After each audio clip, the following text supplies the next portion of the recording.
Friends, ఇప్పుడే అందిన వార్త. స్కూల్ విద్యార్థులకు గుడ్ న్యూస్ చెప్పిన సీఎం రేవంత్ రెడ్డి అంటూ వార్తలు అయితే వస్తున్నాయండి. ఆ వివరాలు అనేది వీడియో రూపంలో తెలుస్తాయి. వీడియో స్కిప్ చేయకుండా ఎండ్ వరకు చూడండి, అప్పుడే కంప్లీట్ ఇన్ఫర్మేషన్ అయితే అర్థమవుతుంది. చాలా మంది వీడియోస్ ఉన్నారు కానీ సబ్స్క్రైబ్ చేసుకోవడం లేదండి. దయచేసి ఛానల్ సబ్స్క్రైబ్ చేసుకోండి. లైక్ చేయడం మర్చిపోతున్నారు, దయచేసి లైక్ చేయండి. మిత్రులందరికీ వీడియోని షేర్ చేయండి. తెలంగాణ ప్రత్యేక రాష్ట్రం ఏర్పాటు నుంచి 2 సార్లు టీఆర్ఎస్ ప్రభుత్వం అయితే పాలించింది. ఆ తర్వాత మూడోసారి కాంగ్రెస్ ప్రభుత్వం అయితే కొలువుదీరింది. సీఎం రేవంత్ రెడ్డి అయ్యారు. ఇక ఎప్పటి నుంచి ఈ రాష్ట్రంలో సమూల మార్పులు తీసుకువస్తూ ఒక్కొక్క అడుగు ముందుకు వేస్తూ రేవంత్ రెడ్డి టీం. ఇదే తరుణంలో 6 గ్యారెంటీలకు సంబంధించి విధి విధానాలు కూడా ఇప్పటికే ప్రారంభమయ్యాయి.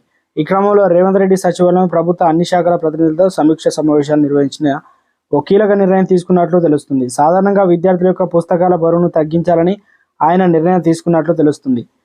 ప్రస్తుతం పుస్తకాల తయారీలో 90 GSM అనగా పేపర్కు బదులుగా 70 GSM పేపర్ను వాడాలని సర్కారు తీసుకుందట. అయితే ఇప్పట్లో 70 GSMగా ఉన్న పేపర్ను విద్యాశాఖ కార్యదర్శి వాకటికరణ 90 GSగా మార్చారు. అంతేకాకుండా ఒక కంటెంట్ పుస్తకాన్ని తెలుగు, ఇంగ్లీష్ భాషలో ముద్రించడం మూలంగా పుస్తకాల బరువు పెరిగిపోయింది. దీంతో తల్లిదండ్రులు అదనపు భారంతో పాటు పిల్లల ఆరోగ్యం విషయంలో కూడా ఆందోళన చెందుతున్నారట. ఈ క్రమంలోనే బరువు ధరలు తగ్గించాలని ప్రధానోపాధ్యాయుల సంఘం సీఎంకు వినతి అందించారు సమాచారం. వాళ్ళ వినతి మేరకు త్వరలో పుస్తకాల బరువు తగ్గించే నిర్ణయం తీసుకోబోతున్నట్టు తెలుస్తుంది. కానీ దీనిపైన అధికార ప్రకటన మాత్రం ఇంకా వెలువడలేదు. ఇలాంటి లేటెస్ట్ అప్డేట్స్ ముందుగానే పొందాలనుకుంటే మన ఛానల్ సబ్స్క్రైబ్ చేసుకోండి. మిత్రులందరికీ షేర్ చేయండి. Thanks for watching.